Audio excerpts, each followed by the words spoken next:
Hello, everyone, and welcome back to Bankroll Burners, the poker podcast for players who can't stop getting it in bad. I'm Mike, I'm Josh. and today, as always, we're going to be discussing some poker hands that we could have played better. We're going to act like we're good enough at this game to figure out how we could have played them better, and we're just going to have a grand old time. Yeah, and I hope you all had a chance to check out our one hand that we were able to play against each other when Mike made the trek up to Encore Boston Harbor. It was a great time. I tried to bluff him. Was it successful? You'll have to watch and find out. Yeah, it was definitely an interesting one. I enjoyed that a lot, especially that part when you pushed your stack towards mine. That was cool. Um, so no, but I've been other than that small victory, I have continued my downswing. So I got a couple interesting ones. I'm pretty excited to talk about one. I think we can just get into it unless you got something else you want to cover. Yeah, no, I was just gonna say, similarly in my quest to, be more aggressive, I have a couple of interesting bluffs that I, would love to run by you because I think that I'm always striving. I think it's the biggest part of my game that I'm really struggling to work on. Other than the easy and obvious stuff, like I should call less. They're just not bluffing when they donk the river. Damn it. We're not usually, no. Yeah. But anyway, the stuff that I'm really trying to work on that I feel like is something that I can, actually work on and not just shift from doing to not doing. Structuring bluff ranges and all that. So I think that's always something I'm looking for feedback on. Absolutely. Happy to discuss. Great. Cool. All right. Well, I'm going to start off with actually a hand from an online session, which was a fun one. Played a little bit ago. It was a 25-cent, 50-cent game. And I actually feel pretty good about how I played this hand for the most part, but there's a couple of spots that I think perhaps I could have made some different decisions, and I'm curious to hear your thoughts. Well, I worry because usually when you say you feel like you played a hand badly, I wind up being like, "Yep, that's how I would have played it." So now that you're saying you think you played it well, I'm ready to see how badly you punted. Yeah. So no, it'll be interesting. I definitely took something I've been experimenting with is what I did in this hand. So you can tell me if you think this experiment was worthwhile. So. Uh-oh. All right. So this is, like I said, this is 25-cent, 50-cent online home game, and we are $135 effective this hand. So no straddle. So over 200 big blinds deep, nearly 300. Great. And love some deep games. Yes, that is one of the nice things about these home games. They do tend to be fairly deep. It folds around to me in the hijack, where I am sitting with Ace of Hearts, Jack of Diamonds. By the way, these games are uncapped, so people can buy in for whatever. But typically, I see most people buy in for either 100 or 200 big ones. So. Yeah, and it does depend. Some games the hosts do put caps on. I've seen it a couple times where they do. But yeah, I mean we have seen people buy in for like $1,000 at 25-cent, 50-cent, which is always entertaining. It is a good time. So yeah, definitely. So all right, so I, like I said, open it up in the hijack to $1.50, standard 3x open, and the cutoff calls, and everyone else holds. Cool. So we got a heads up. We're out of position, which sucks a little bit, but that's life. Yeah, definitely. I obviously don't love being out of position, but what are you gonna do? The villain here is I haven't played with him that much. I would say, he's okay. I guess I don't have any particular reads on him. I played with him a bit. He's all right. When we're this deep, any thought of opening to a slightly larger size or 3-betting to a larger size when you do? I guess we could look at that. I guess a lot of times people, though, in these games will use like 2.5x opens or 2x opens. So I think 3x. I very rarely see anyone open more than 3x. Maybe one should do that. Yeah, I don't tend to give much consideration to it, but it is a good point. because when you're super deep, you still want the opportunity to get in, as much money as you can when you have, range advantage, nut advantage. And when you do make nutted hands, you just want the opportunity to be able to, get someone's entire stack if you flop a set or a straight or whatever it is where you actually, have whatever advantage. So just a consideration, but I don't think it's like necessary or it's definitely not, and it's definitely not worth doing if you haven't studied it. Like I haven't really studied it, and I don't actually know like when the appropriate time is to adjust these ranges, right? Mm-hmm. And it's kind of a thing where position matters a lot more when you're so deep, and so maybe you shouldn't be doing it from the hijack, but you should be opening larger from the button or three betting larger from the button. So, Yeah, there's I'm genuinely lots of unsure. things. I'll confess to my unenlightenment on this point. So Okay, so we're heads up to a flop, and how is it looking? we get ace of diamonds, seven of spades, deuce of spades. Okay, so we flop top pair, pretty good kicker on a No spade. yep, disconnected board, but with a flush draw. Yeah, exactly. And from out of position here, we should be doing some amount of checking with all of our hands. So I could definitely see a rationale for checking here. I would probably check some weaker aces at a higher frequency. I would probably check this hand sometimes, but I do elect to bet here. I don't know if you have any strong feelings about that. I probably like betting this hand like almost all the time. I think the aces that I'd want to throw into the checking ranges are probably aces that have a spade. Sure. Some that maybe even like ace X of spades with like a low kicker, just because like you don't really need protection, and you do want to protect your checking range, but like this hand does need protection against it's a decent amount of hand classes. So, and it's also like quite good. Like if you have like ace five, I'm more inclined to put that into a checking range. Because it's like ace jack is going to beat all of his single pair aces. Yeah, absolutely. And look, I'm going to be betting some of those baby aces too sometimes, of course. And I think, the wisdom is that out of position, you should check all your hands sometimes. I mean, look, in live poker, this probably doesn't matter as much, but I think in an online game, it's nice to think about that stuff a little more. Try Yep. to check. Yeah, totally agree. Definitely something that I've been learning a little bit too is, that actually you can just check a lot out of position because it just sucks so bad.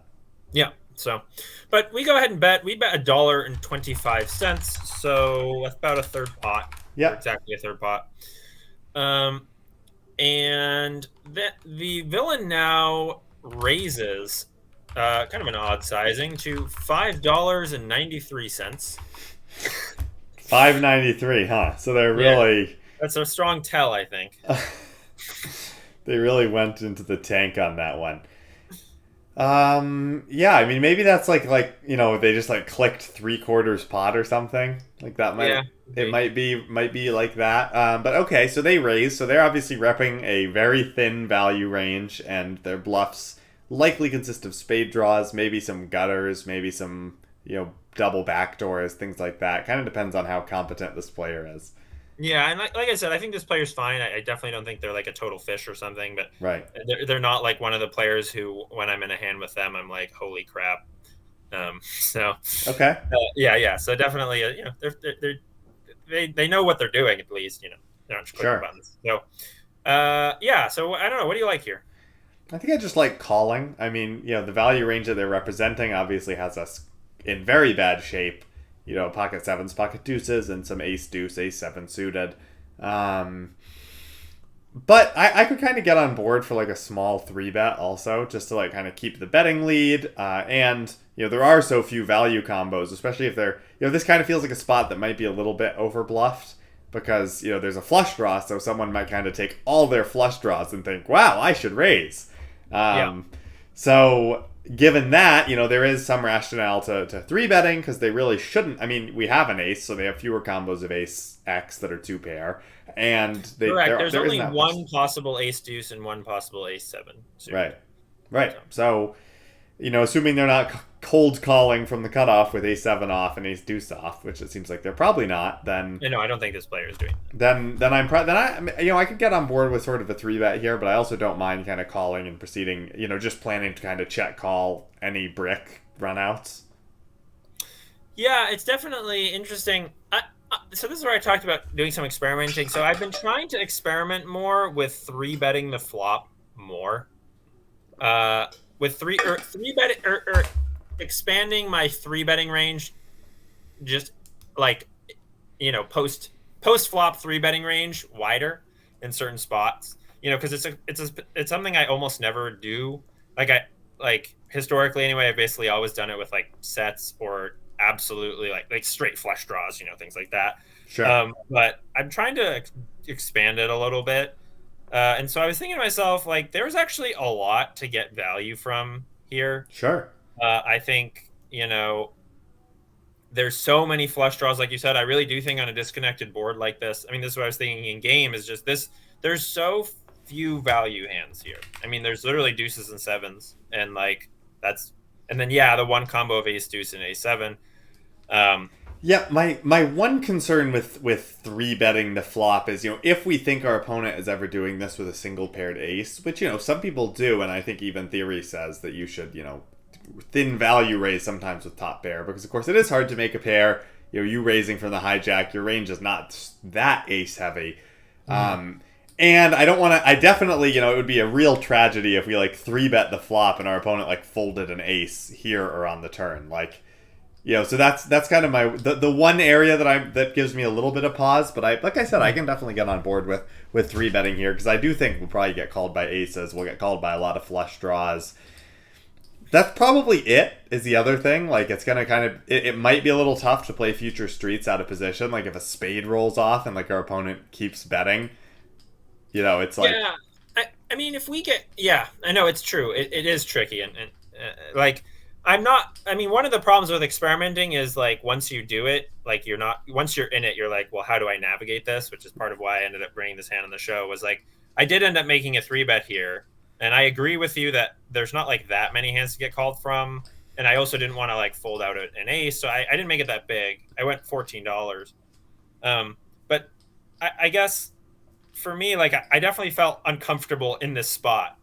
Like, after I had done it, I was like, okay, well, what do I do now? And hey, there's no way to learn besides doing, but I definitely wasn't sure what to do on future streets after I made this play. It's very interesting because, there's... It's always kind of some, one of the reasons why historically I think we 3-bet a lot with sort of nutted hands and nutted draws is because when you 3-bet, you do significantly narrow your opponent's range, right? And that's something that I try to consider if my opponent is quite bluffy. Like, if they're over bluffing this, then like we kind of want to keep their range as wide as possible. Whereas if we 3-bet, we might fold out some like bad spade draws. We might fold out, they're the weakest parts of their bluffing range, right? If they have like 9-8 with a backdoor, right? 9-8 of diamonds is a hand that probably can raise here sometimes. 4-5 if they called pre-flop with 4-5 and they just have it here. That's a hand that could probably raise at some frequency. And we don't really want them to fold those hands. But, it's kind of it is a little bit complicated and probably need to actually care about your hand composition, but I don't really know. I'm not very educated here either. Well, no, I mean, I think it's definitely good to not have a spade here. I mean, I would never Right. take this line if I had a spade in my hand. It'd be even nice if I didn't. Even nicer to not have a diamond, certainly. But, I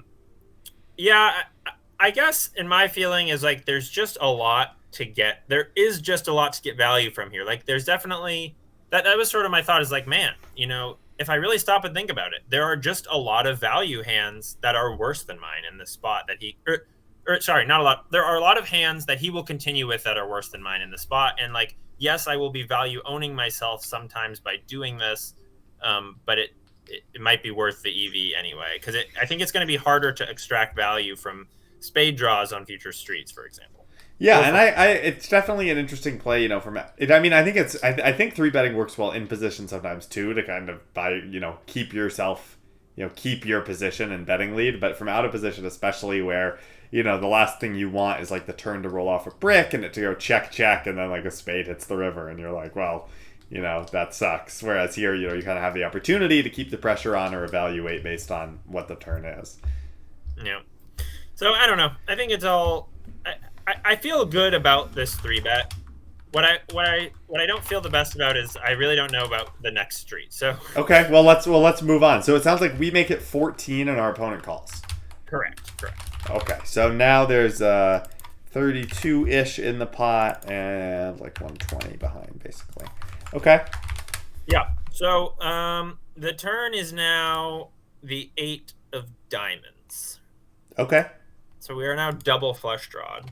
Okay. Well, then I think we probably want to bet fairly sizable here. Yeah. Well, I guess that was my thought. Was all right. A large bet is appropriate on this street. Like, from you want to think about what's your sizing should be on this street. It should be a big sizing, possibly pot, possibly an overbet.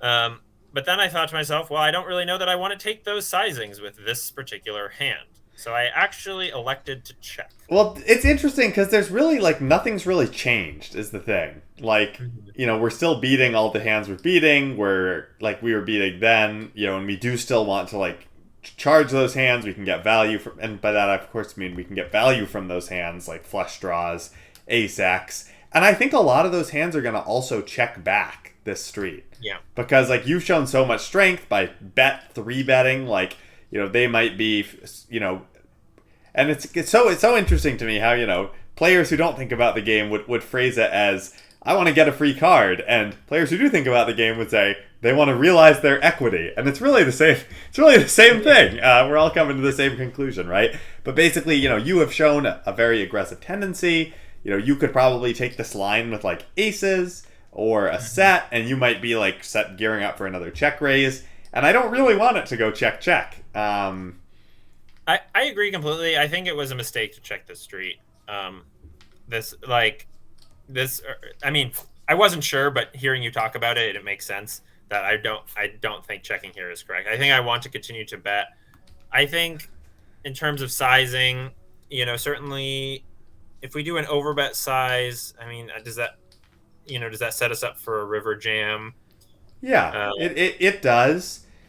And I guess we can. I mean, I think we can overbet. Like, we do have a nut advantage. I don't know how much you were supposed to overbet out of position. Mm. I'm not. I had read that earlier when I was doing some reading, and I was like, oh, that's interesting.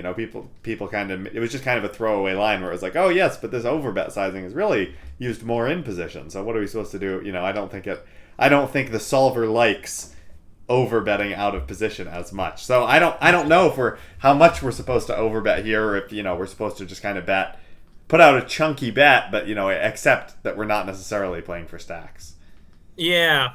Well, the worst case scenario is, of course, if we bet a sizing that makes the river really awkward in terms of like we end up not being able to fold if we bet again and get jammed on or something. And for what it's worth, I also think we can bet fold this hand on the turn. Absolutely. Like, we have a lot of really strong hands that we're taking the same line with that we're like fist pump getting it in with. So, I think it's reasonable.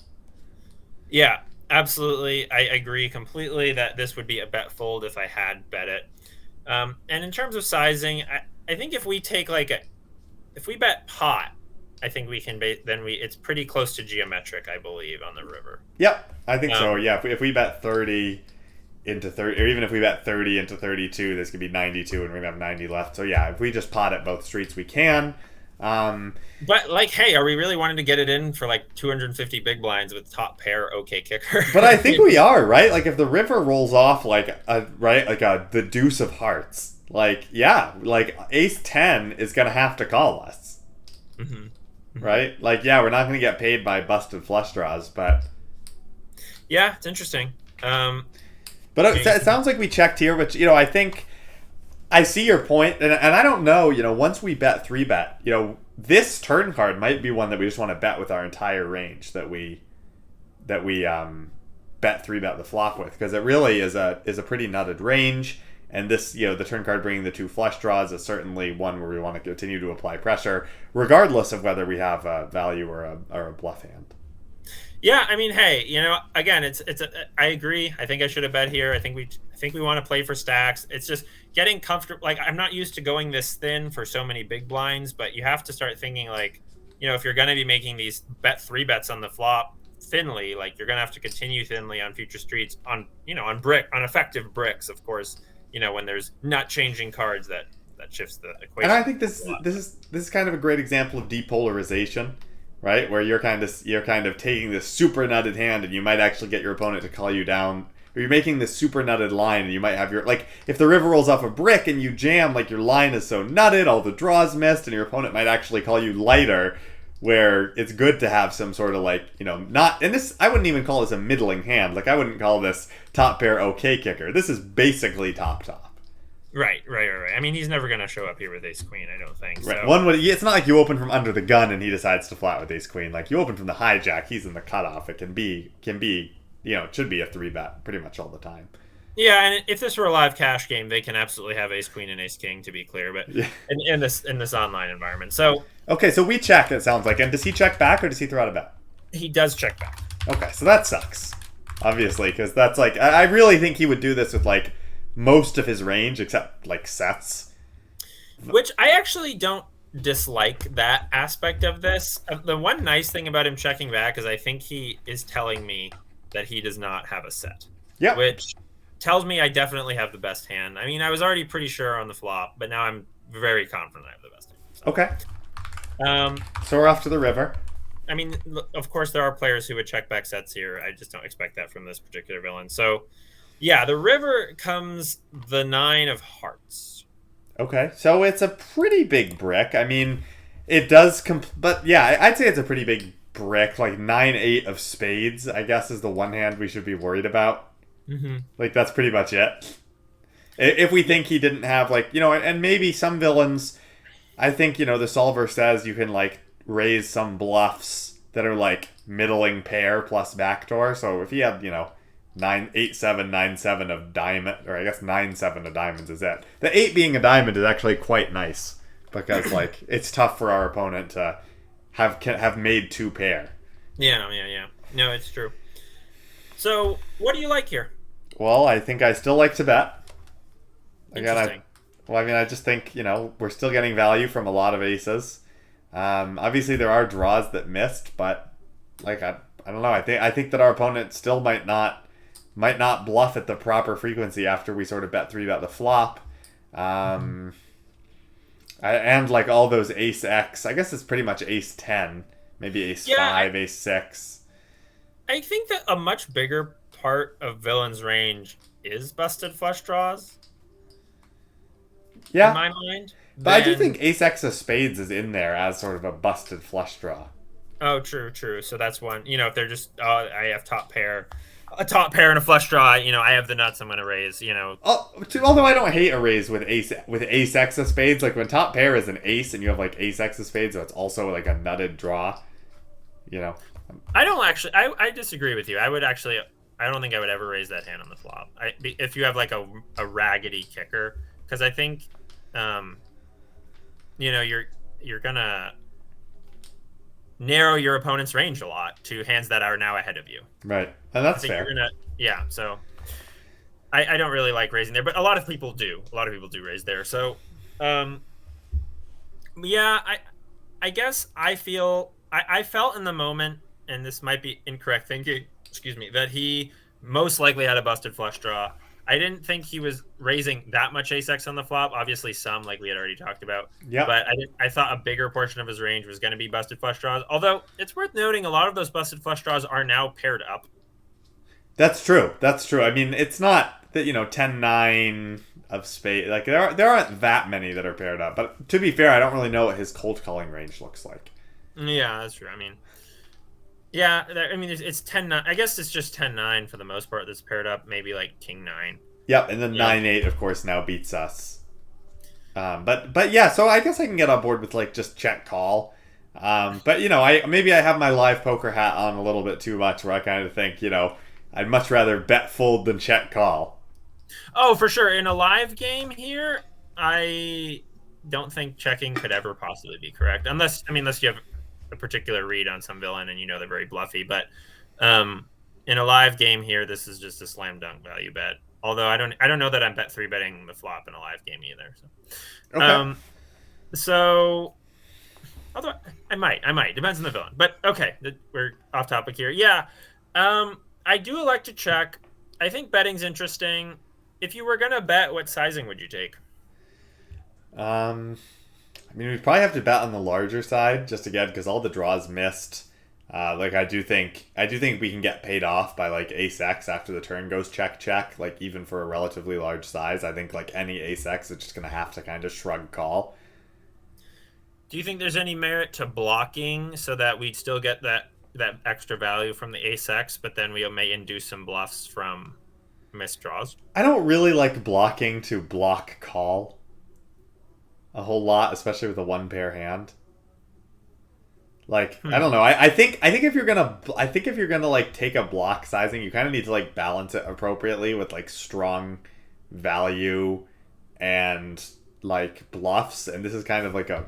So I don't know. Like, are you ever blocking with like sets or two pair or like a two pair that you run into or like Yeah, a I missed might. spade draw? I might. I actually think like after the turn goes check check, you are allowed to block with a lot of hands, even like thin value hands a lot. Like with some of which you might block call, some you might block fold. But I don't know. Not my area of expertise. No, I me just think neither. it's interesting. I mean, I don't know. I'm not sure. Like, I really don't know how to play. How I should have played this hand, and it sounds like you don't either. So, welcome to That, Bankroll Burners, folks. Smash the like button. where Uh, we try our best to be GTO as we're more GT no. wow, that was good. Um, anyway, I check the river, and my opponent bets $19.37. And of We course, I assume we snap call we this. snap, press the call button, and we get shown 5-4 of spades. Okay. So we win. Yeah, we win. We win. And we made, so that's interesting. So if we had bet the turn, do you think we'd still plan on shoving the river if everything missed? Or would you, in this online game against this sort of opponent, would you kind of do the same check to induce? That's interesting. If we had bet turn and the river kind of basically bricks out the way it has, it's not exactly. It doesn't complete either flush draw. Let's say. Yeah.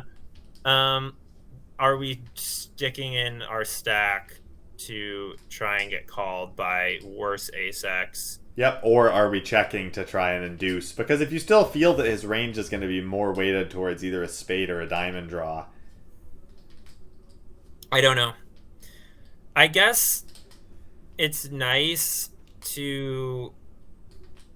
I mean, we got to think like, what are the bluffs we might have, and what would we want to do with them?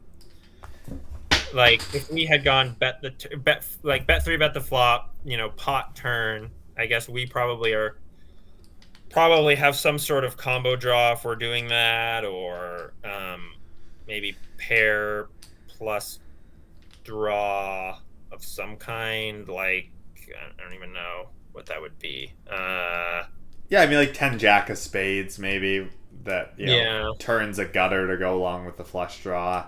Or could be even jack 10 of diamonds sometimes as well. Or 9-8, similarly, like 9-8 of spades, 9-8 of diamonds, that sort of has that backdoor as well as. Right, but then, of course, that turns into value on the river. But I think, but that's true, of course. Yeah. I think with those, because a lot of our bluffs here are bricked flush draws, and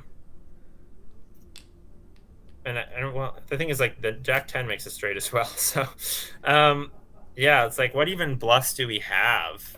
Do we end up with if we go that maybe like king queen of spades, king queen of diamonds? That's also had that backdoor straight draw. Like Broadway. The rest of our suited Broadway range in spades and diamonds might want to bluff.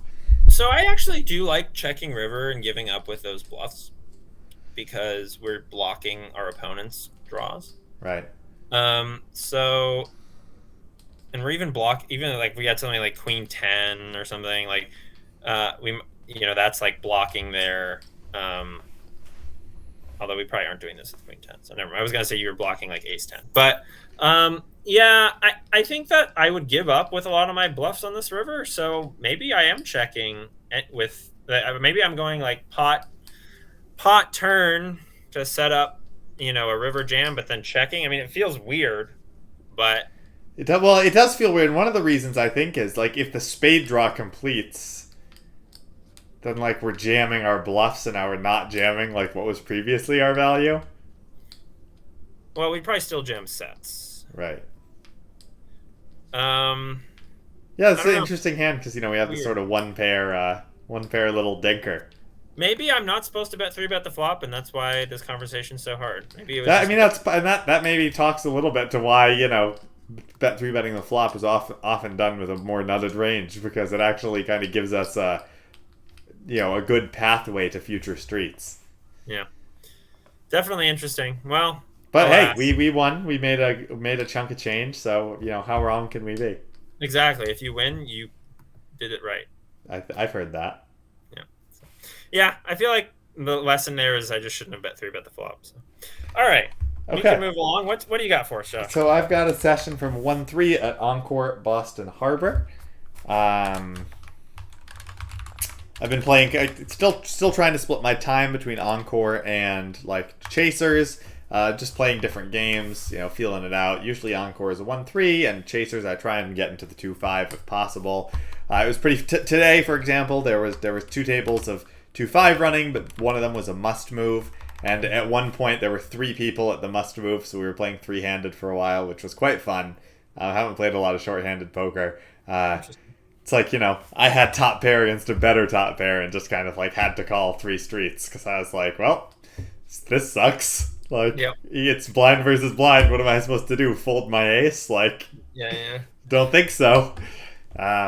So it was definitely interesting, a little bit different form of poker, a lot of opening, 3-betting, that sort of thing, and probably wound up about even from our 3-handed play. We probably the house won some money There you go. in our 3-handed game.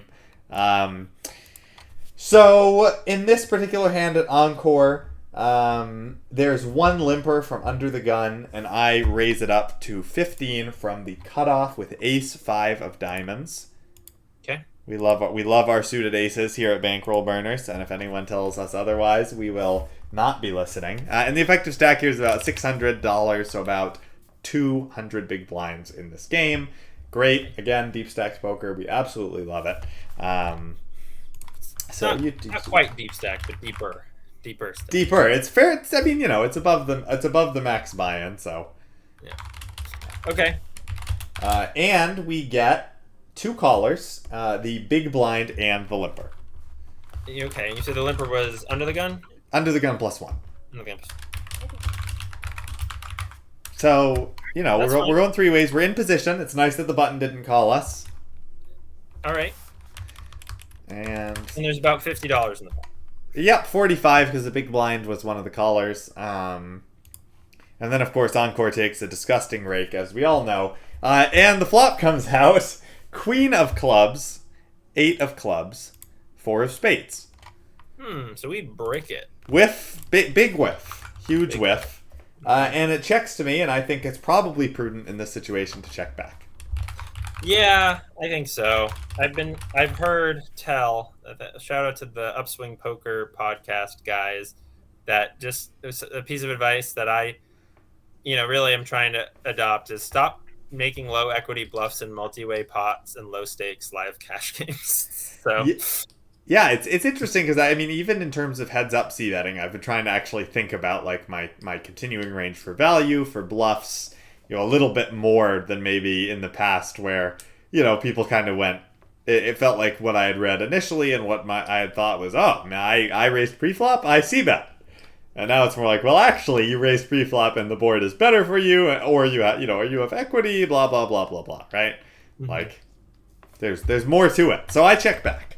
I think that if you're going to check any hands, this is one of them.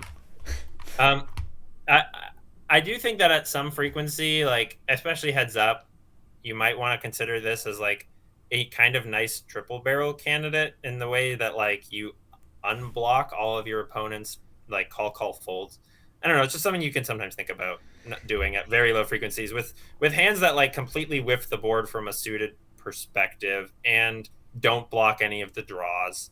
You could be like, well, this is like a total airball bluff. Sometimes it's valuable to unblock your opponent's call folds. That's true. And sometimes it works, sometimes it doesn't. If I were to do that, though, I also would probably not want to do it with an ace Yeah, because that's then actually right. I can like check back rivers and beat all my opponent's misdraws. Yep, also true. I was about to realize that what I said didn't make sense because of that. So never mind. Yeah, this is just a Yeah, but clear. if I had like deuce three of diamonds, which is obviously a hand I can totally have here. Yeah. Well, I don't know. King deuce. Shout out to that guy on the WSOP live stream who raises all combos of deuce three offsuit. That guy is crushing it right Y- now. He's like number 4 in chips. Yep, don't remember his name, but I do remember Rigby. his play. Rigby. That's his Rigby. name. That's it. All right, so we check around, and the turn is going to roll off the 6 of spades. So the board is now Queen of clubs, 8 of clubs, 4 of spades, 6 of spades. There's now 2 flush draws. We pick up a gutter. And the big blind leads out for $10. $10. I love it. I love And blind the limper folds. Got him. All right, so what do you think Big Blind has here, Josh? I think big blind can have most combos of cards at this point. That's fair. Do you think I think Big Blind doesn't have any strong combos of cards. Yeah, absolutely. I think you could have like a weak spade draw, a weak club draw, maybe an 8. I think a weak queen sometimes. Weak queen sometimes. So this is where it's kind of interesting. I'm kind of thinking about calling. I think all 3 options are on the table-ish. Like I've got ace high and a gutter and like opportunities to bluff rivers on scare cards. I'm also getting like a ridiculous price. Like if my ace is live, then we're almost getting direct. We might be getting direct odds to hit a 7 or an ace. So interesting, although you have some reverse implied odds with your 7. Yeah, maybe. Yeah, sure. If our opponent has 9, 10. No. I mean, if it's a 7 of spade or club. Oh, sure. Yes, that's true. But anyway, I basically it's an interesting card. It's an interesting hand. I mean, look, if your opponent bet like a real size here, I think you have a pretty clear fold. Yes, definitely agree. If my opponent bet like 20 or more, I would just snap fold. Right. So, I do think that it's interesting I mean, your opponent has done something they shouldn't really ever do, which is bet $10 into 2 people on the turn. So, you're thinking like, well, I want to exploit this situation. I would think like at this point you're in a pure exploitative game. Like I think you can throw kind of a lot of the balance anything whatever out the window because you're just like, well, am I going to exploit this misstep from my opponent or am I just going to fold? Like those are sort of and so the question about call or raise I don't think is a question of like, am I getting the odds? Maybe, but you want to exploit your opponent here. So what is going to maximize your chances of winning the hand exploitatively between a call or a raise? Personally, I think it's a raise. I also would be fine if you said I just mucked my hand here because right. Oh, of course. Yeah, I think there's definitely, like I said, I do think all 3 options are on the table. Like it's totally fine to just say I have a gutter, but that's just not enough, and I'm going to fold.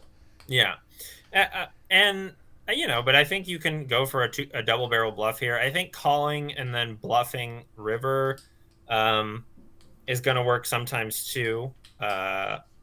I don't know that the line of like suddenly waking up on the river is as credible though. Whereas if maybe you check back the turn as like a slow play, people might buy that a bit more. I mean, you never really know what live players are thinking, but I don't know. I personally, if I were going to attempt to exploit this weird donk, I would probably raise.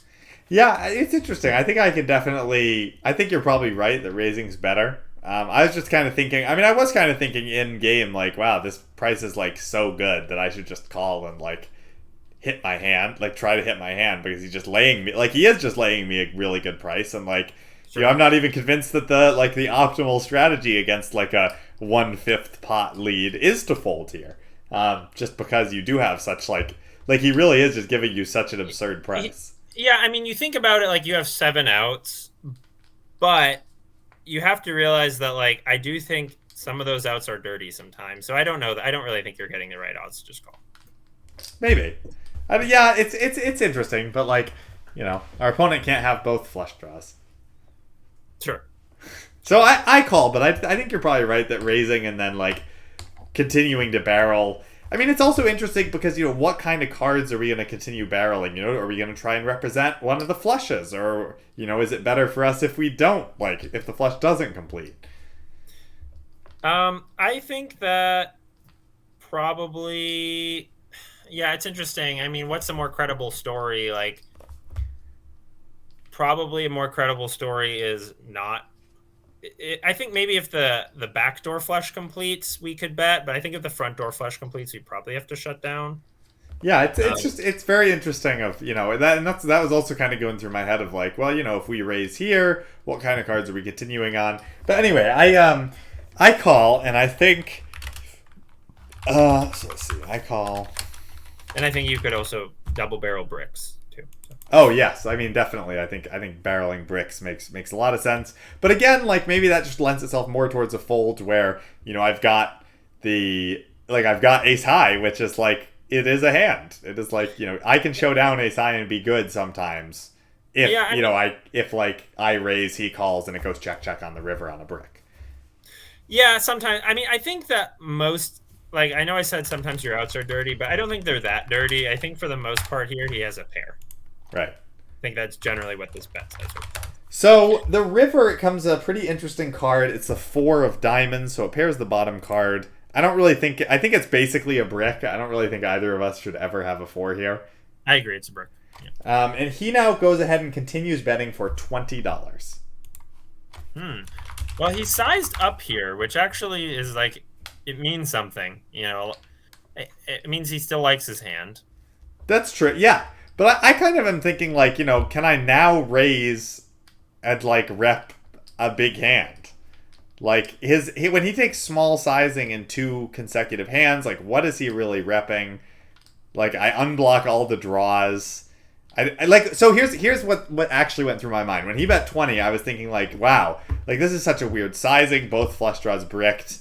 If he ever in a million years shows up here with like 5-7, which is the nuts on the turn, obviously, I'm blocking that. Can I hero call here and like beat all his missed draws? And then I thought, no, I shouldn't hero call here. I have better hands to do that with. But while I was thinking about hero calling, can I raise instead to just like fold out all that garbage and also fold out like some hands that beat me? Like if he is taking an 8 this way, he probably has to fold to a raise at this point. I feel like yeah, I don't know. I feel like he has more queens than eights when he fires a second time. That's possible. I mean that's definitely true. But I guess my thought is like, he does have some 8s, and he also has like quite a lot of busted draws. And like, does that mean that we can like fold out enough hands that are and there are some bluffs that we're also losing to, right? Like we have ace high, our kicker doesn't play. So a lot of the time if he's got a nut draw that bricked, we're chopping at best, or he might, if he's got ace 9 suited or better, then we are losing. And those hands are obviously gonna fold. So this is sort of what was going through my head, is like trying to take this line of like, well, I wanted to hero call, but no, I really shouldn't do that, so let me instead raise. Yeah, I don't think calling here makes much sense. I mean, you're getting 4-1, so you only need to be good here 20% of the time. But I don't think that you are, Right. to be honest. Yeah, I think that's... like, I really think he has a queen a lot, and I also don't think you can really get him to fold a queen, so I would probably just fold here. That's kind of why I wanted to bet turn, because I think we could probably get him to fold some crappy queens if we go bet, but I don't think you can get him to fold a queen on this river once everything kind of comes out safe. Well, I think that's fair. But we raise. We raise. All right. We make it 75. I tried to go like, because obviously all like, I don't know. I feel like I could. I feel like I don't need to raise that big to. This is kind of an exploitative idea where I don't think I need to raise that big to accomplish my goal of like folding out an 8 or better ace highs. And like if we're gonna get snap called by a queen anyway, then we should probably go small. But I don't know if that works, because I don't know if there's enough combos. I don't know that a 75 is going to fold out an 8, to be honest with you. I think it. I mean, I don't know. It's live poker. I feel like people don't. It's live poker, but people in live poker like to call. So yeah, it depends. They don't like to call rivers. I don't know. It depends on the person who does. I mean, yeah. The thing is, like, it's so weird, because like a lot of times live players, first of all, just think about their hand. That's true. But if they are thinking about the board and how your hand might interact with it, a lot of times they'll just look at, like, if you only raise river, they'll just look at the river card and they'll be like, well, the river card was a 4. You don't have a 4. Mm-hmm. Are they? I don't know. So I probably, if I was gonna raise, like, would have gone super big, I guess. But I see what you're saying, that, like, well, if I'm never folding out a queen, I shouldn't bother going very big anyway. I think you still could have gone a little bigger, but maybe 100. Well, I mean, it is a half pot size raise at this point, so it's not like disgustingly small. And maybe I could have gone smaller too. I don't know. Probably not. Anyway, if you go smaller, just targeting aces, maybe, sure. Something really interesting happens, and he 3-bets to 150. Okay. I just think this is a really interesting thing, because I'm like, this is like, what is he doing this? Like, what is he doing? You know? Maybe he. So there's a certain player type which is very rare. But I have met a couple folks like this. My buddy is one such player, and it always amuses me to watch him play, because there's a player type that bets really small with their nutted hands because they want to make sure they get paid. Interesting, but yeah. Okay, sure. Yeah, so maybe he's that type of player, and he has some kind of like set. He has like a set, and he really wanted to get paid. But then once you raise, he's like, "Oh yeah." So, but then he also like min clicks it. Right. Well, once again. Yeah, I mean, no, I wasn't at this point. I was not thinking of doing anything, like jamming. Like, I think that would just like be a total turn this hand into even more of a punt than it already is, right? Okay. So I do fold. About calling? No, I was not. I'm just trying to describe what happened in the hand, because. Okay. But I think if I had this hand back, I probably would just fold the turn or the river. Like I would probably. I guess what I'd probably want to do is call turn, fold river, like when like we don't improve and it's not really a scare card. Yeah. So, I mean, just calling turn can't be that bad.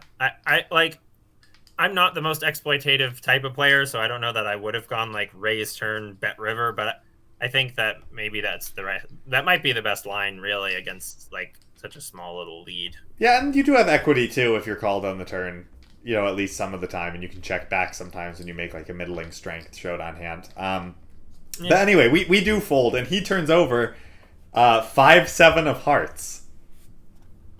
So I suspect that he is maybe one of these types of players, because he did turn the nuts on like a sopping wet board and bet 1/5 pot.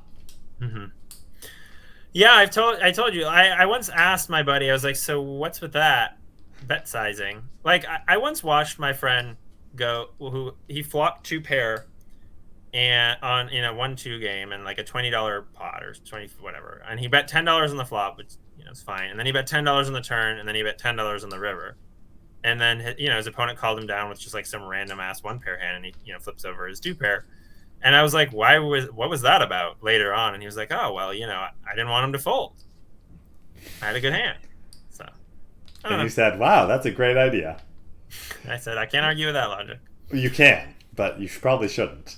Yeah. So Yeah, I think it's interesting just to like see this, in action, because I was like, wow, like I really did not think that he had any kind of strong hand once he did this bet 10, bet 20, but just goes to show that those live reads aren't everything, and they do differ by person. So slight punt, medium sized punt, but yeah, it's all right. I mean, most live players, a $10 bet into a $50 pot is a bad hand, but some. Yeah. So, probably, it's interesting because, I wonder if we raise the turn and he 3-bets, are we going to jam it up? No. I would say, though, to your point, that like the small bet 3-bet is almost always nutted. Oh, for sure. Like the tiny bet, and then you raise and they 3-bet you, you're like, yep, you definitely have something insane. Yeah, so, absolutely, 100%. So that little misadventure is at its end. So let's pivot back to your side.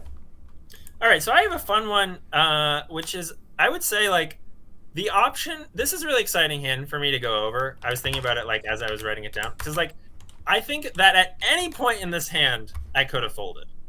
On any street, I think I could have folded. So I'm really excited to hear where you think I should have folded. Great. Well, we just went through one where I certainly could have folded at multiple stages. So it's great to know that we still have trouble finding that big red button. Yeah, absolutely. So this is actually a hand from Best Bet Jacksonville, not Best Bet Orange Park. I decided to go to Best Bet Jacksonville because I wanted to play a slightly deeper game. I wanted to buy in for 800, which is the cap there. I torched 2 buy-ins, so there you go. But now I can torch my bankroll even faster when I play a deeper game. And the people there will thank you. They did. They were very grateful. But it was okay. It was a fun time. Had a good time. That room is awesome. I mean, I did go once when I was down in Jacksonville, and it is huge. It's nice. It's like fairly clean. I mean, it's huge. It's like the biggest standalone poker room I've seen. Yeah, it's a big room. I like it. You know, I usually play at Orange Park because it's closer to where I live. But yeah. So, all right. So this is we are 700 effective in this hand. We've been playing for a while. We've been fairly card dead. And we're 7-handed at the moment. So this is 2-5, just to be clear. So I open up the low jack in this hand to $20, which is the standard open at this table, with King of Diamonds, Jack of Spades. All right. I don't think you should have folded this street. I agree. Well. Okay. Well, I see where this is going, and maybe I do. Yeah. There's an option to fold this street. Trust me. Okay. So. Because King Jack offsuit is not a very good hand, as Tony G informed us in the mid-aughts, I believe. But so, did you bring a bike? I did not bring a bike. So all right. So the hijack, who I said we were 700 effective with the main villain, but the hijack has only $165. Okay. And he 3-bets me to $40. Okay. Which is small. Quite small. And the big blind cold calls the 3-bet. Sounds like a great game. Yeah. So we are now faced with a decision. Call or fold. Or 4-bet, I guess. Yeah. I mean, I guess we do have to call here. Like, I don't really... If the stacks were deeper, like, I don't hate 4-betting. Because, like, a min 3-bet is, like... You know, I'm happy to try and exploit min 3-bets, even though some players, you know, basically always min 3-bets because they don't really know 3-bet sizing, and they have the same mentality of like, oh, I have aces. I don't want my opponent to be able to fold here. I want to get value. Mm-hmm. So it's not as easy to exploit as like the small, like, you know, donk, you know, sort of the donk bet, same bet sort of exploit. Yeah. But if we were deeper and you had like fold equity, like I'd be happy to repop this. Because like I don't really like playing King Jack offsuit out of position, but I don't really think you can fold given the odds either. Yeah, it's just such an ugly hand. I mean, I could make it like 165, you know, but yeah, but are we ahead of hijack's range? I don't know. Like he might call us with just any ace high, but he also might call us with like worse hands or hands we're flipping with. So maybe I do just like that. Is like getting it all in for, you know. Not a lot of big blinds, 30 big blinds against the hijack, because the big blind probably will fold to that 4-bet. Well, this player was like to put chips in, so okay, maybe not, but I guess I'd probably rather 4-bet than call, but it sucks. It really sucks, and I would probably just call live. But sitting here in my armchair, I would say I'm an armchair shover.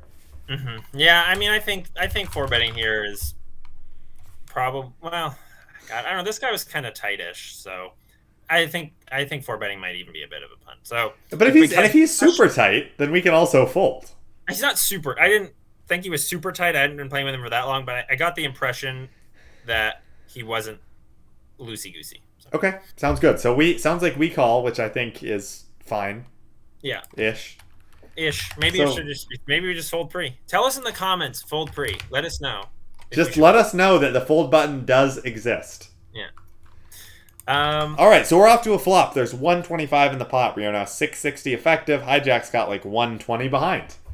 125 behind. Cool.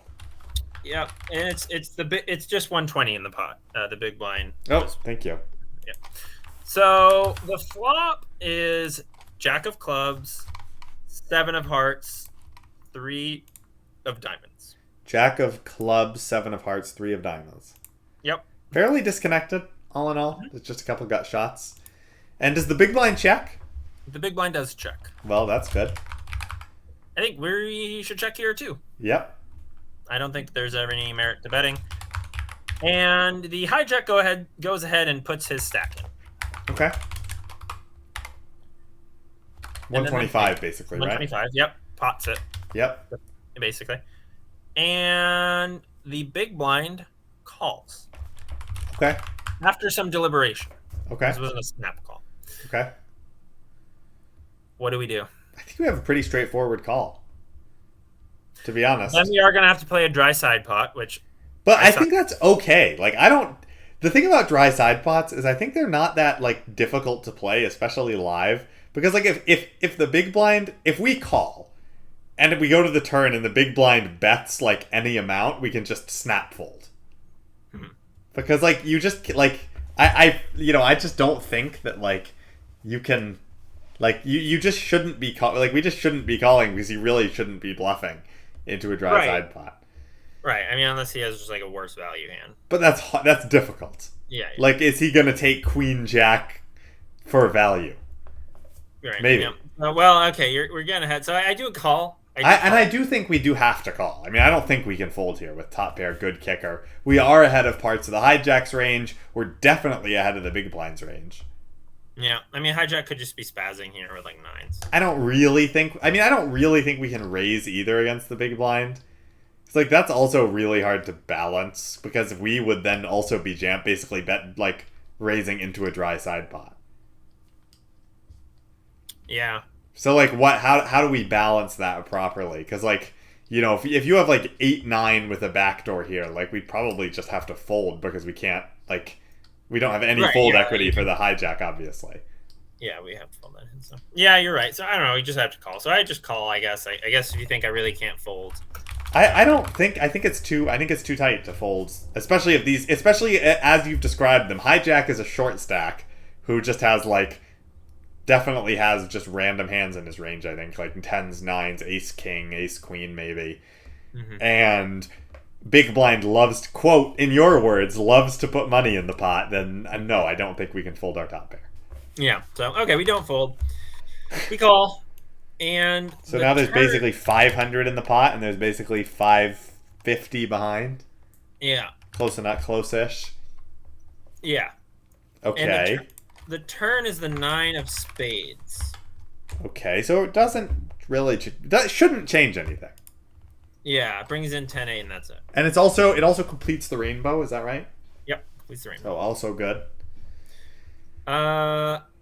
So the big blind bets $75. Okay. $75. 75 into 500. Into a main pot of 500 and a side pot of 0. Correct. Okay. So, do you stand by what you said? Do we fold for any amount? No, I think we probably have to call here. Like, this is a size. Like, the issue is this is a size that he could reasonably take with a worse jack. Yeah. Which is, like, really annoying because obviously he can have some. Like, he also has quite a narrow, thick value range, right? Like, mostly sets.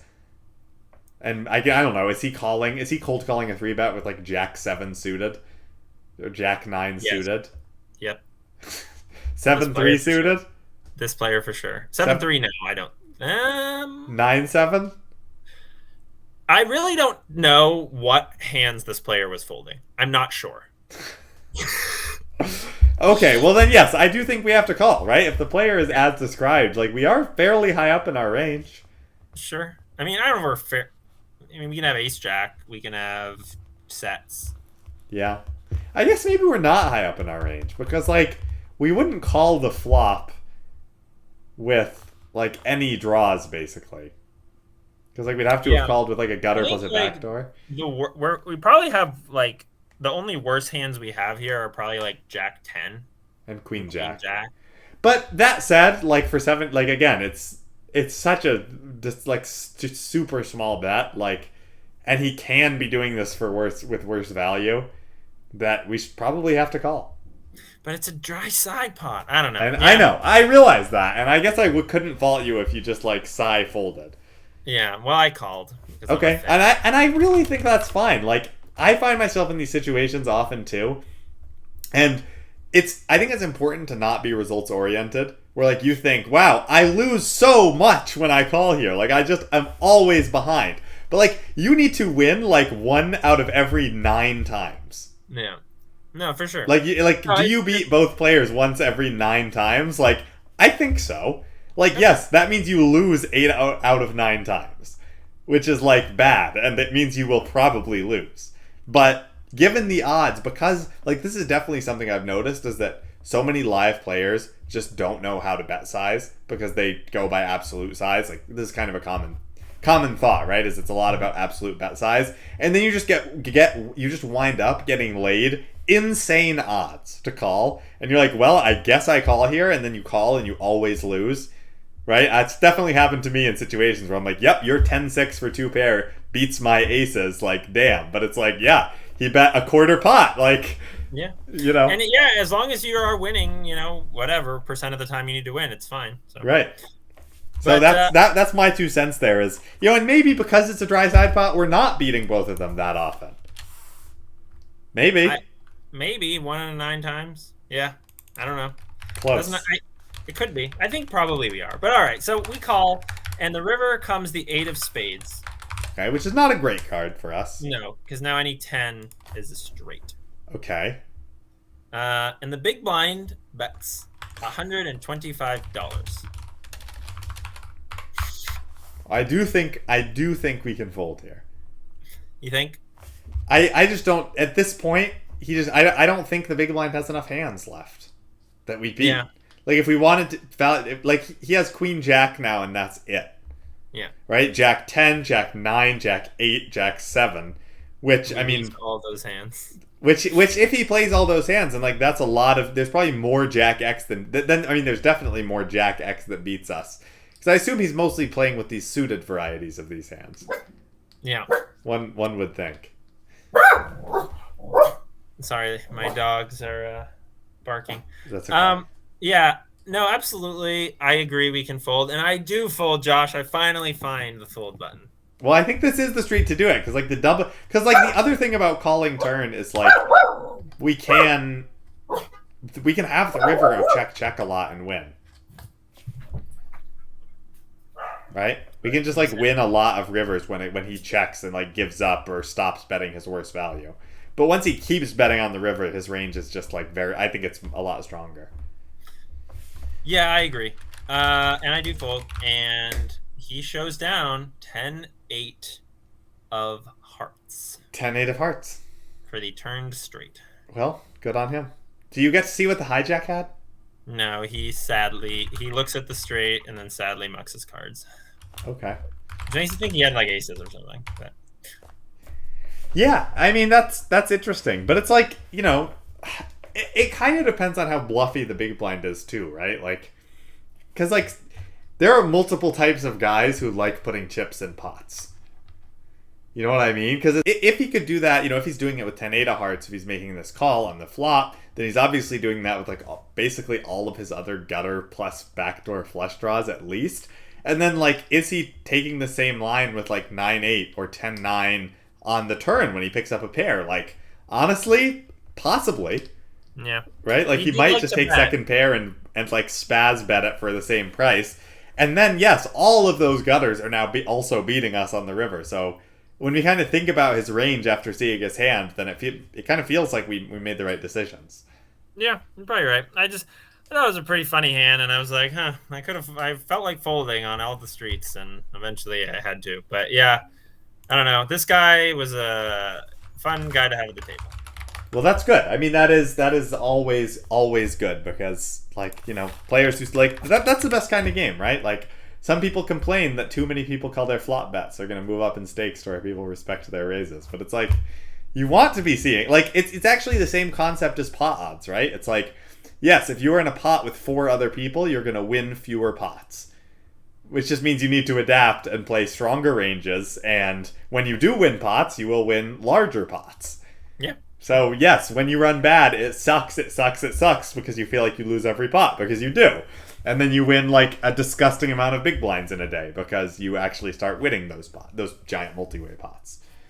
Yeah, absolutely. All right, well let's wrap this up here. What give us your final hand of the night? Yep. So it's once again 1-3 at Encore Boston Harbor. It's gonna be $600 effective.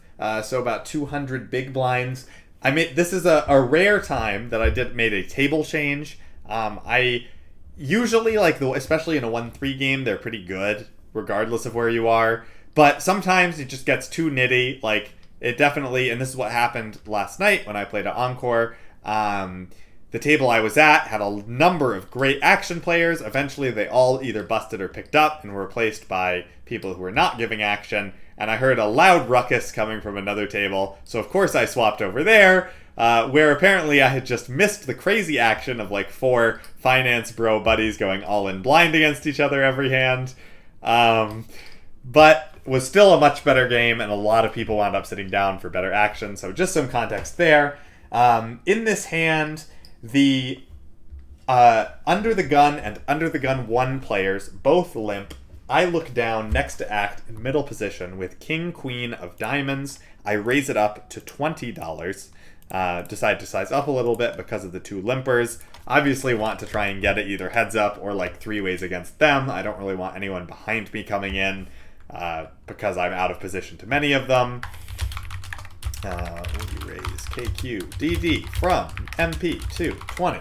And we actually get it heads up. For the first time in the history of live poker, we get it heads up against the first limper. Okay. I think that's the first time in the history of live poker. Correct me if I'm wrong. Yeah, no, it's definitely a rare treat. So about 45 in the pot at this point, 580 behind. And we are off to see a flop that is not very good for my range. 8 of diamonds, 7 of clubs, 3 of hearts. And he checks it. So it's 8-7-3 rainbow. There is 1 diamond. We're holding king queen of diamonds. We've got 2 overs and a backdoor flush draw. Do you think this is a board we should be c-betting a lot? Do you think this is a good candidate to c-bet?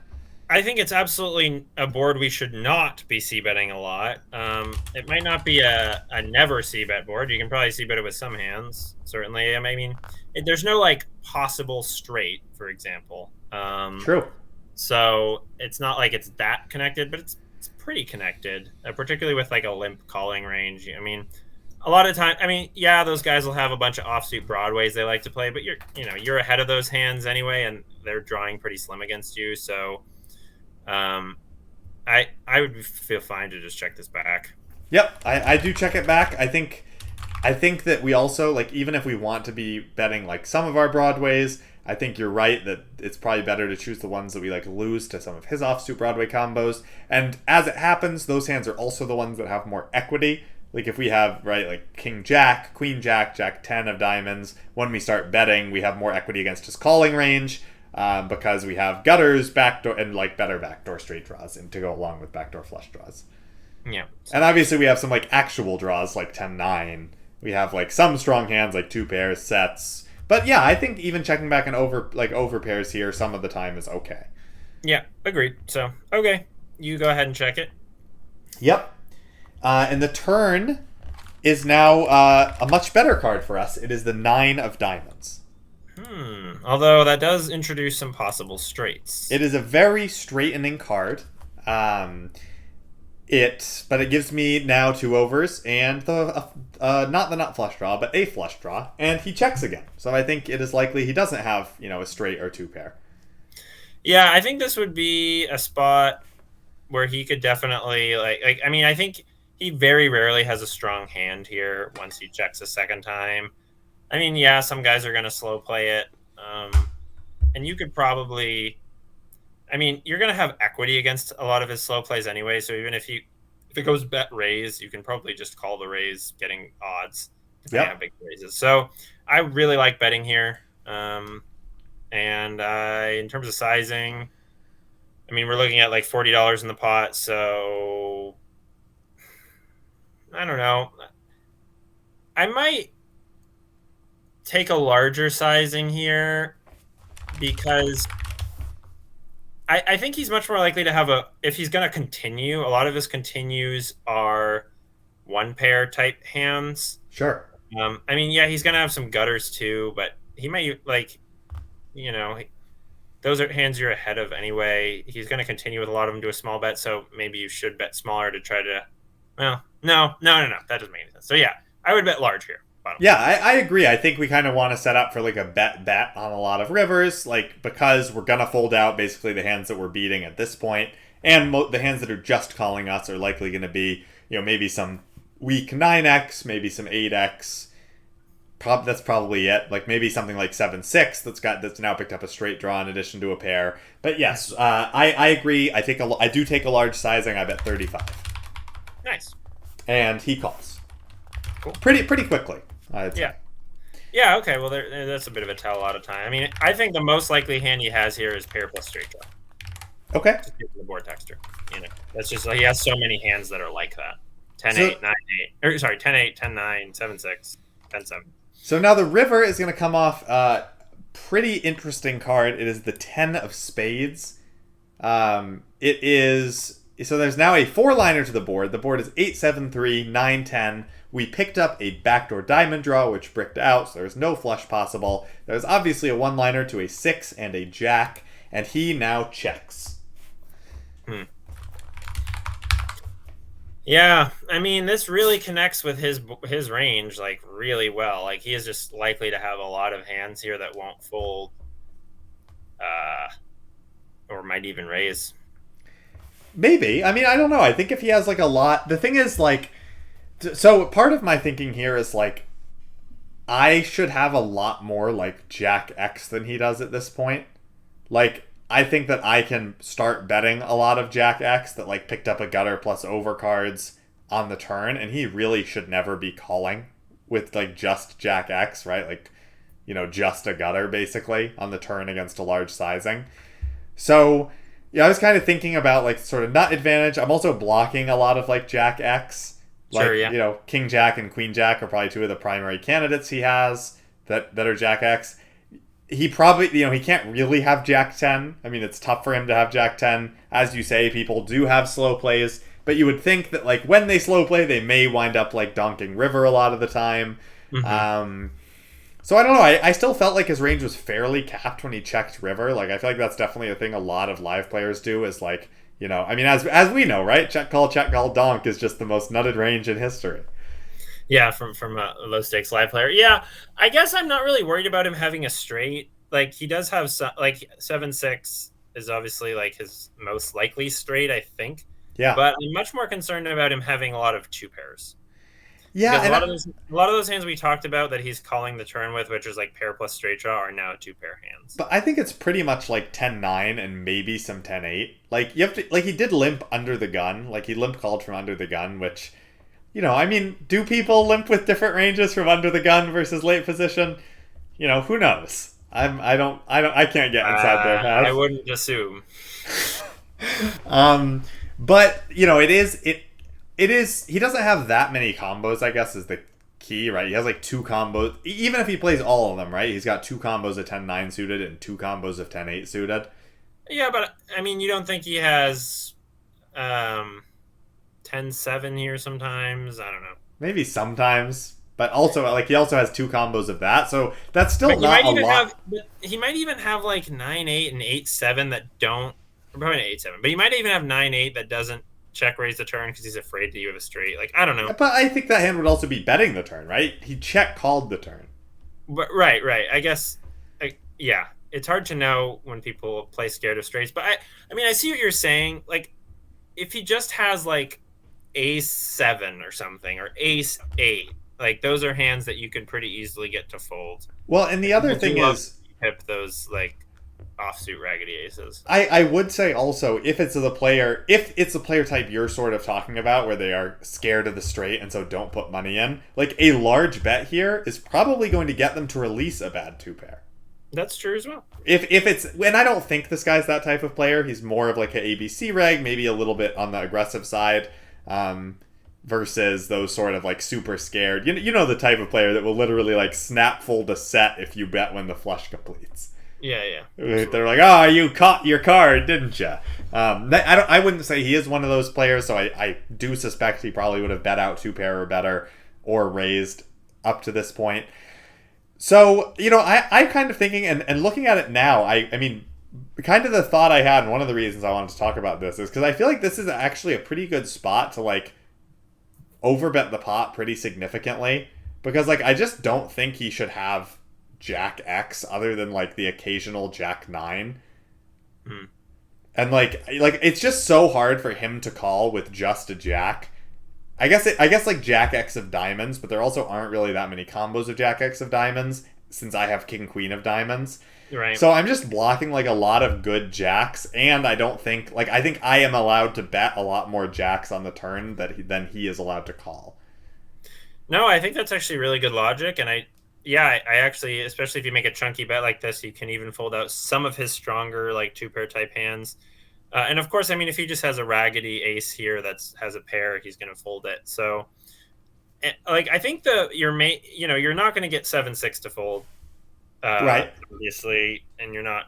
But I agree with you. I actually, as you've explained it, I do like a large bet here. So yeah. So how big would you go? Do you think you would go like I don't know. As I'm thinking about it now, I'm like, can we even go up to bet like 200 or something? Um. So just like betting almost 2x pot. I mean, a lot of times, like you can bet like a 133% or 150%, or just like all in. It tends to be that like if the capping is that extreme, then you just go all in. I don't know if it is quite that extreme. Because like So our maybe opponent can have some jacks like that yeah, I either might had are like like slow played straights or pair plus jacks. yeah. So I might like a 133 or 150%, whatever your preferred overbet size is. Yeah, and I don't really have overbet sizes because I don't overbet that much, and I think I should. And this is kind of, and I didn't here, by the way. I wound up betting pot. I bet one or close to pot. I bet 110. But as I was kind of thinking about it afterwards, I was like, well, I really, if my goal is to put maximum pressure on like his one pair and bad two pair hands, I should actually put maximum pressure on his one pair and two pair hands and not like a moderate amount of pressure. Yeah, I definitely don't like a shove here, just because I think We you don't have a can't strong have. enough nut advantage. Yeah, but I do think that you could, whatever you like, a 133 or 150%, both fine. They both get the job done the same amount. I prefer 133 just for that reason. Um, yeah, that's I like that line of thinking. I like doing that. I think potting it is fine too. Okay, yeah. I mean, I just kind of see this as like a prime bluff candidate, just because it like blocks a lot of his Jack X. It blocking the diamond draw is not great, um, but I mean, even his value calls like are going to be put in a pretty tough spot for the most part. So I do bet 110, but in hindsight, I think I would have liked to bet 150 to Yeah, some 140. one of those two sizings, either in the 150 or the 175 range. But anyway, this is where it really gets fun as he tanks forever, eventually says, I just don't believe you, and puts in the call with King 9 offsuit. Ooh, ooh, that's brutal. Which was, I mean, it was cool. It was like You got called light. I did get, and looking at his hand, I was like, awesome. Like, that is, if he turned his cards face up, I probably would have made that play. Yep. No, yeah. I mean, I was thinking like when I was talking about like, oh, if he has like A7, Ace 8, I almost made a comment like, or King 7, King 8, but then I was like, no, that's silly. But clearly, I'm underestimating the power of the limp call. And that's another reason why I started thinking about overbetting, because I was like, wow, if I 175'd it, like I feel like that is just so much more pressure where it puts him in an even tougher spot. Yeah. Yeah, a lot of times, like when you make some like really ridiculous sizing, your opponent just gets to be like, well, forget it. I'll just fold. So, yeah, they just don't even want to contemplate it. But, yeah, interesting to know. I mean, I would certainly be making large value bets against this player, if I were up against them again. Yep, I did, and he wound up folding top pair. But bummer, man. What the yeah, heck? so he was a really nice guy to play with. I'd play with him again happily. He was a really good for the table, gave a lot of action. I think won quite, did quite well. Partially thanks to me. Your donation. But he was, the table was great. Like no complaints at all. I'm always happy to get called and show a bluff. And I did make just my sickest bluff ever in the same session at the same table. So it got quite a bit of buzz. You got to tell our listeners just what are the highlights of that quick bluff. Well, I wound up. Well, it was actually quite interesting because I had called a 3-bet pre-flop with a cold caller in the middle with king queen. The flop was Jack 10-10. With no flush draw, the small blind who had cold called the 3-bet donked, which is just wonderful for the game. He was another fantastic player for the game. I decided to raise to put all of the original 3-betters like one pair hands in just a disgusting spot. He tanked for an eternity and folded ace jack, which is top. Wow. The small blind called. The turn rolled off another jack, which made the original 3-better furious after the fact. So the board was now Jack 10-10. He checked to me. I bet half pot, setting up for a half pot river shove. He tanked, and then he asked me. It was quite fun. It was like the funniest live banter. He was like, "Do you have a pocket pair, or are you playing one of these cards?" And then he said, "I have a big pocket pair above these cards." And then he thought for a second and said, "I've given you too much information," and folded king. Which is just like a ridiculous thing like a ridiculous sequence of events. He's like, "Oh no, what have I done?" Yeah, like really, he was. He was like, "I have a pocket pair. Oh crap, I shouldn't have said that." So king queen was just my bluffing hand. I don't know. Yeah, well, yeah, I got in a lot of trouble with that hand. That hand's deception. But I've also won a lot with it because, like, when you make top pair with it, you just get to bet a lot. That's true. So we love betting. The moral of the story is bet more, fold less. No, wait. Fold more too. You should be limp calling your king 9 offsuits, people. Yep. And then, yes, take advantage of those young, aggressive guns like me and Mike. Exactly. Help us burn our bankroll. All right, everyone. You've burned another hour listening to us prattle on. And I always say that, but it's really more than an hour. I don't know if I don't know how long it is. Probably like hour 15, but we do our best. We appreciate your patronage. We appreciate when you like and subscribe, and when you comment on the video and tell us about folding. That's what we like. Just let us know the fold button exists. Just give us a quick reminder because I don't know. It's one of those things that theoretically we're supposed, raise this sometimes doesn't mean raise always. That's true too. Yeah. All right, guys. Thanks for tuning in. Have a good night.